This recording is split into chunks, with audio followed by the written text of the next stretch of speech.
Selamat pagi, siang, sore, malam teman-teman semua. Perkenalkan kami dari kelompok 5 yang beranggotakan saya, Damar Jalatri Dimur Santoro. Yang kedua ada Izam Abdul Aziz. Ketiga ada Novinda Fauziah Safitri. 4 ada Siva Ibnu Samsuri. Dan yang kelima adalah Zahra Mungginggulan. Oke, di sini pada kesempatan ini kami ingin sedikit menjelaskan tentang materi pertemuan 6, yaitu uji hipotesis awal. Langsung saja pada materi pertama, yaitu menentukan hipotesis uji H0 dan H1. Oke, untuk pertama kita ke preview dulu, yaitu dalam statistik, hipotesis adalah klaim atau pernyataan tentang properti suatu populasi. Uji hipotesis atau uji signifikansi adalah prosedur standar untuk menguji klaim tentang properti suatu populasi. Nah, di sini ada contoh hipotesis yang dapat dilakukan pengujian di berbagai bidang, yaitu pertama di bidang genetik, yaitu The Genetic and IVF Institute mengklaim bahwa metode XORT memungkinkan pasangan meningkatkan kemungkinan memiliki bayi perempuan. Ya, ini adalah beberapa contoh ya.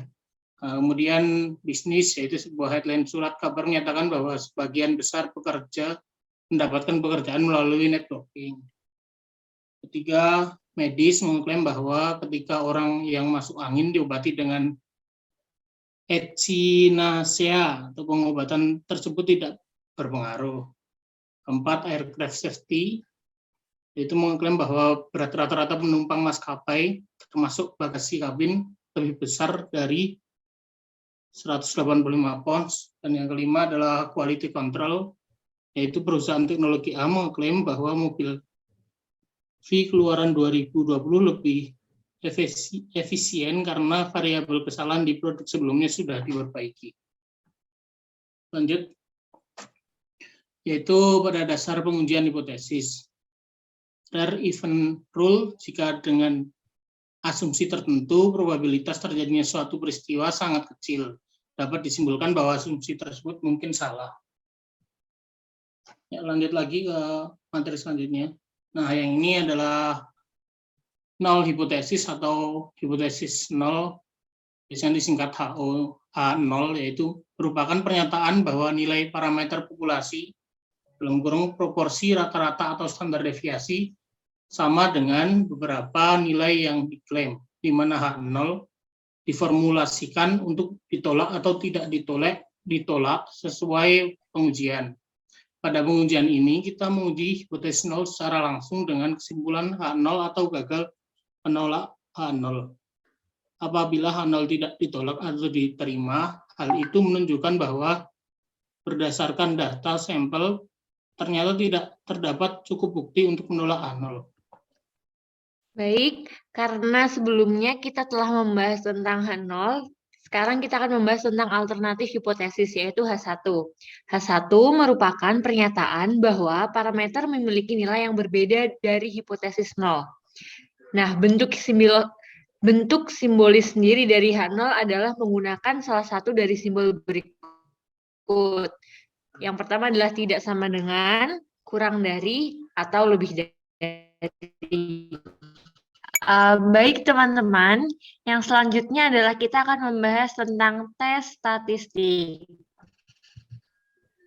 Sebelumnya, tes statistik itu merupakan nilai yang digunakan dalam membuat keputusan tentang hipotesis nol, seperti yang telah kita bahas sebelumnya. Dan ditemukan dengan mengkonversi statistik sampel menjadi skor dengan asumsi bahwa hipotesis nol itu benar.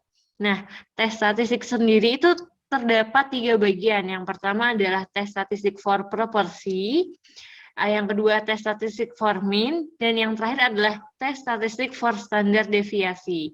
Untuk rumusnya sendiri bisa teman-teman lihat rumus yang ada di layar yang telah ditampilkan. Selanjutnya adalah critical region. Critical region merupakan himpunan semua nilai uji statistik yang menyebabkan kita menolak hipotesis nol. Jadi critical region ini merupakan himpunan dari nilai-nilai uji yang menolak dari hipotesis nol itu sendiri. Selanjutnya adalah significance level atau alpha. Itu merupakan probabilitas bahwa statistik uji akan jatuh di wilayah kritis ketika hipotesis nol sebenarnya adalah benar. Nah, pilihan umum untuk alfa sendiri adalah 0,05, 0,01, dan 0,1. Pada pengujian kali ini, kita akan membandingkan nilai tes statistik yang kita dapat dengan rumus sebelumnya dengan nilai tes statistik yang berdasar pada tingkat signifikansi. Baik, selanjutnya kita akan membahas tentang critical value. Critical value sendiri adalah nilai apapun yang memisahkan critical region, yaitu tempat yang tadi sudah kita bahas, yang menolak hipotesis nol, dari nilai statistik uji yang tidak mengarah pada penolakan hipotesis nol. Jadi ini seperti berkebalikan ya teman-teman. Yang tadi critical region ini menolak hipotesis nol, sedangkan nilai statistik uji ini sama sekali tidak mengarah pada penolakan hipotesis nol. Nah, critical value ini bergantung pada sifat hipotesis nol, distribusi sampling yang berlaku, dan significance level. Izin melanjutkan untuk materi selanjutnya, yaitu uji satu arah dan dua arah. Yang pertama, uji dua arah. Uji dua arah diartikan sebagai pengujian dua arah digunakan untuk hipotesis yang belum jelas arahnya, apakah positif atau negatif. Terus contoh hipotesisnya seperti terdapat hubungan antara variabel X dan variabel Y. Maka penelitian ini menggunakan two-tailed karena arah hipotesis belum diketahui. Dan ketika region berada di dua daerah ekstrim, yaitu ekor di bawah kurva.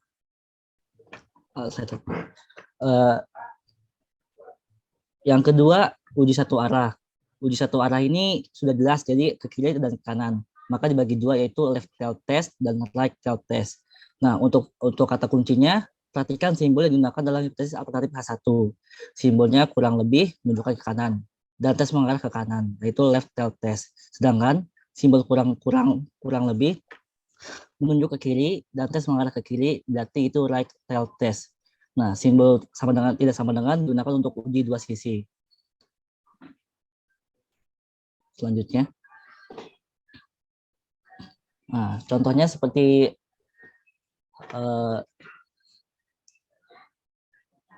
null hipotesis P sama 0,5 dan alternatif hipotesis P lebih dari 0,5.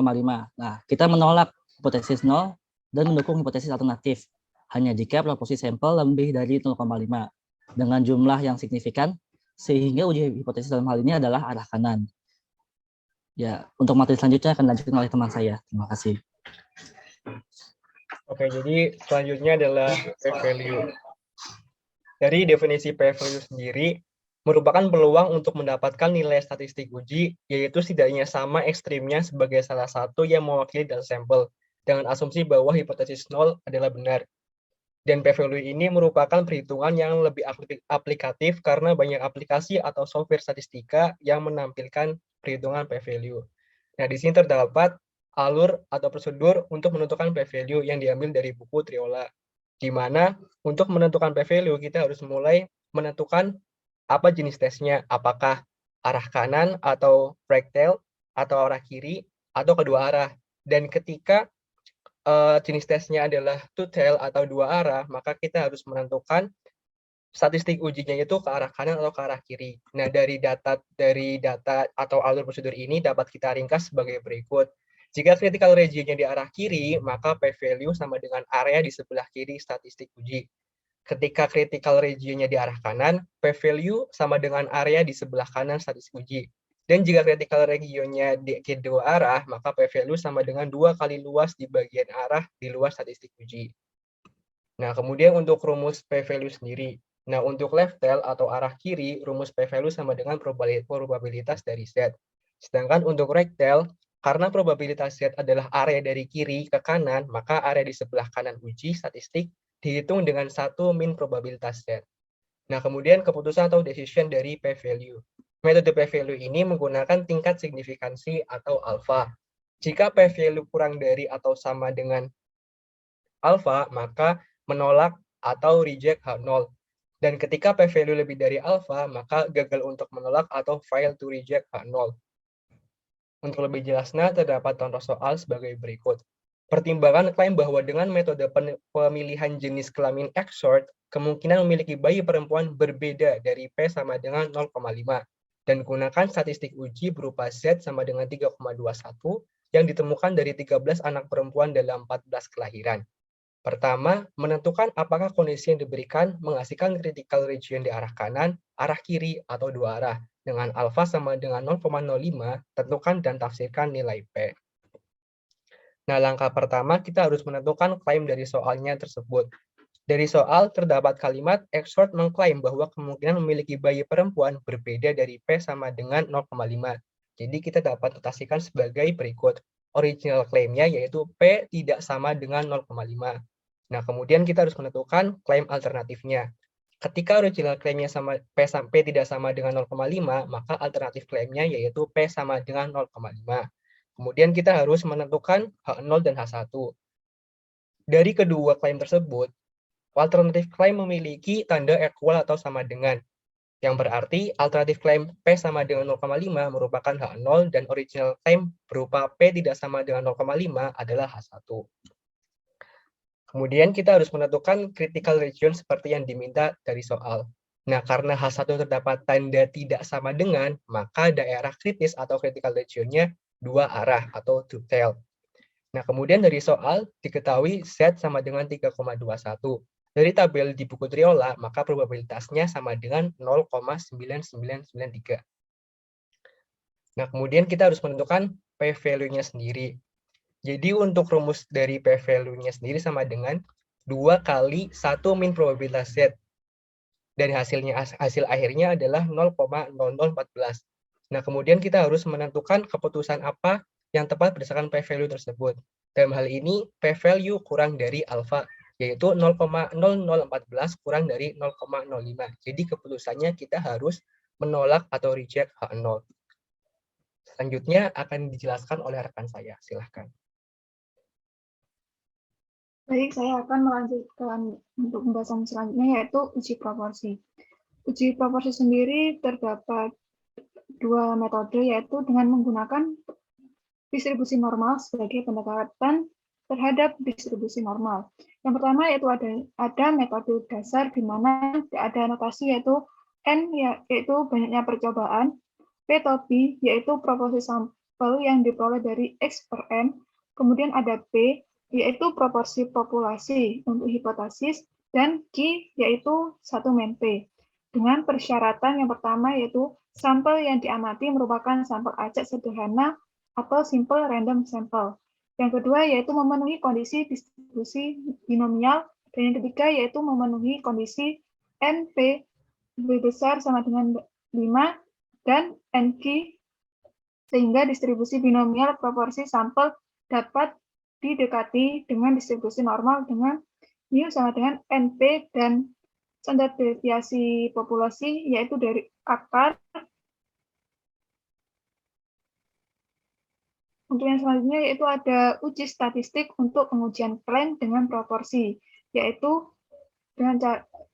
Z-score sama dengan P topi minus P per akar dari P kali Q per N.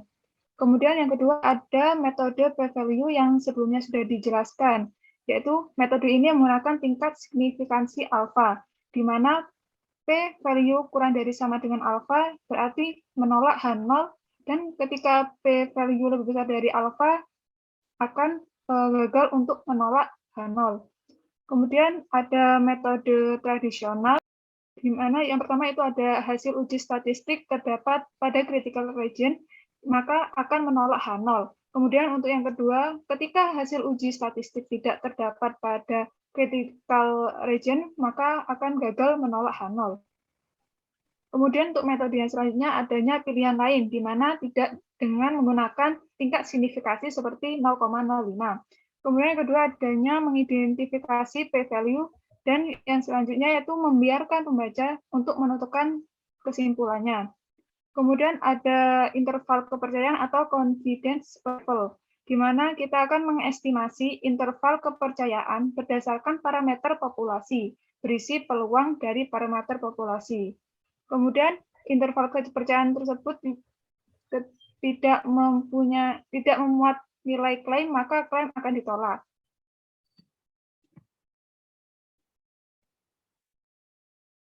Untuk prosedur dalam pengambilan keputusan yang pertama itu kita menentukan apakah klaim tersebut mengandung kondisi equality atau H0 sama dengan klaim. Ketika itu jawabannya iya, maka kita menentukan apakah H0 itu ditolak. Jika jawabannya tidak, maka klaim menjadi H1. Kemudian kita menentukan apakah H0 ditolak. Ketika jawaban untuk yang pertama, apakah H0 ditolak? Jika jawabannya iya, maka mengandung bukti yang cukup untuk menolak klaim. Apabila jawabannya tidak, maka tidak mengandung bukti yang cukup untuk menolak klaim. Kemudian yang kedua, apakah H0 ditolak? Dari jawabannya sebelumnya tidak, yaitu apabila jawabannya iya, maka terdapat sampel data yang mendukung klaim. Apabila jawabannya tidak, maka tidak terdapat sampel data yang cukup untuk mendukung klaim tersebut. Kemudian untuk yang kedua, ada dengan menggunakan metode eksak berdasarkan distribusi probabilitas binomial, di mana suatu teknologi membuat suatu pendekatan dengan probabilitas binomial dengan cukup sederhana. Dengan metode eksak ini tidak memerlukan di mana NP lebih besar sama dengan 5 dan NQ lebih besar dari sama dengan 5. Sehingga kita memiliki metode yang berlaku saat persyaratan tidak terpenuhi. Dalam pengujian hipotesis menggunakan distribusi binomial eksak, maka kita akan menggunakan probabilitas distribusi binomial dengan menggunakan p-value. Kemudian kita akan menggunakan nilai P tersebut yang telah diasumsikan dalam hipotesis 0, sehingga kita akan menemukan p-value. Ketika tes arahnya ke kiri atau left tail test, di mana p-value ketika X atau kurang kesuksesan di antara N percobaan. Ketika tes arah ke kanan atau right tail test, maka p-value sama dengan P ketika X atau lebih kesuksesan di antara N percobaan. Untuk tes dua sisi atau two-tail test, di mana p-value yaitu 2 kali lebih kecil dari nilai tes arah kiri dan tes arah ke kanan sebelumnya. Ketika P-topi lebih besar dari P, maka terdapat 2 kali kemungkinan untuk mendapatkan X atau lebih kesuksesan. Ketika P-topi kurang dari P, maka terdapat 2 kali kemungkinan mendapatkan X atau kurang dari kesuksesan.